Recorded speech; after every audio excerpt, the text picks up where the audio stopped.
Hello everybody, my name is Rachel and welcome to my channel Colonati. Today I'm going to do some brief thoughts on Speak by Louisa Hall.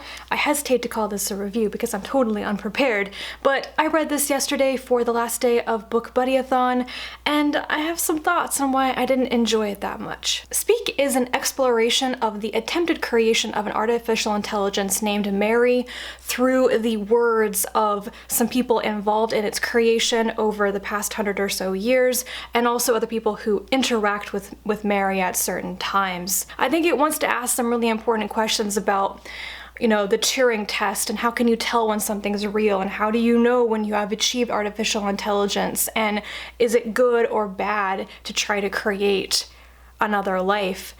And I don't think it succeeds in answering any of these. I think it's just bringing up questions that a lot of other science fiction novels have already asked. A lot of other books have probably asked this question, and I think probably did it more successfully. I'm pretty down on this book after I've slept on it because it's left absolutely nothing for me to chew on in my head. So the story is told through the narratives of 5 different people, well technically 6. One is Stephen Chin, who created the 3rd iteration of the Mary artificial intelligence, and then he was convicted of a number of crimes for creating baby bots with this Mary 3 in it, and he's telling his memoir, his autobiography, from prison. Gabby White is a teenage girl going through a problem with her body freezing after her baby bot is taken away from her, and her chat logs with the Mary 3 intelligence, separate from the baby bots. It's a transcript that was presented at Chin's trial in defense of his actions. Then there's Carl Detman writing letters to his estranged wife. She's upset that he won't give the 2nd iteration of Mary memory. He is actually campaigning against artificial intelligence, I believe, against attempting to really create that type of life form, and that creates a schism in their marriage. And then in the second half of the book are actually 20 or 30 years later from his wife Ruth's perspective after they have become divorced, and she's kind of writing back to him. Then there are letters that a young Alan Turing sends to his best friend's mother. If you know anything about Turing, he, I think, was one of the first people who was trying to create artificial intelligence, and of course there is the Turing test, which is supposed to determine whether something seems so realistic that it is actually a person. Like if you can't tell when you're talking to it, then it is real, and that's how you test machines. I botched that explanation, but that's roughly what it is.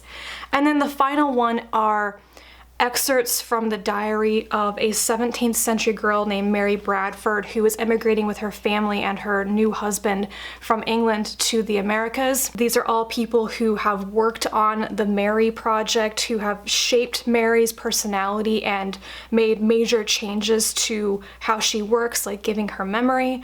And then there are people like Mary who are more like inspirations for other people. But I never felt like these individual narratives really interconnected the way I wanted them to. I always felt like what Mary was talking about was incredibly alien to what other characters were talking about.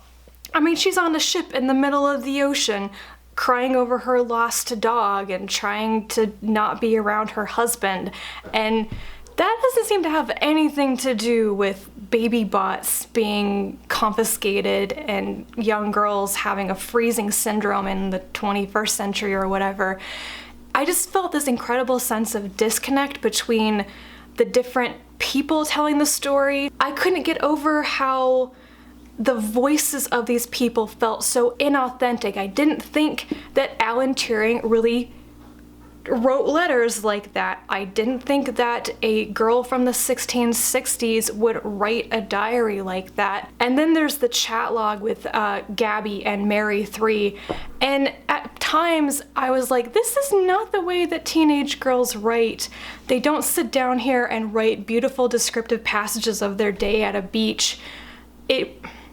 Maybe I'm being mean to teenage girls, but it just felt way too introspective and well thought out for somebody who was supposed to be in incredible mental distress and a teenager. Another thing that I didn't like is that all of these people who are writing, probably with the exception of Mary's diary passages, all these people are info dumping history and prior stories into their conversations with other people, which are unnecessary.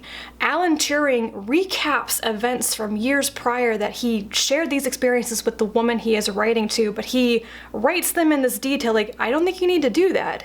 You both know what happened. It's clearly that these narratives are supposed to be written from one person to another, but they're also including things because there's a third audience that that person shouldn't know exists.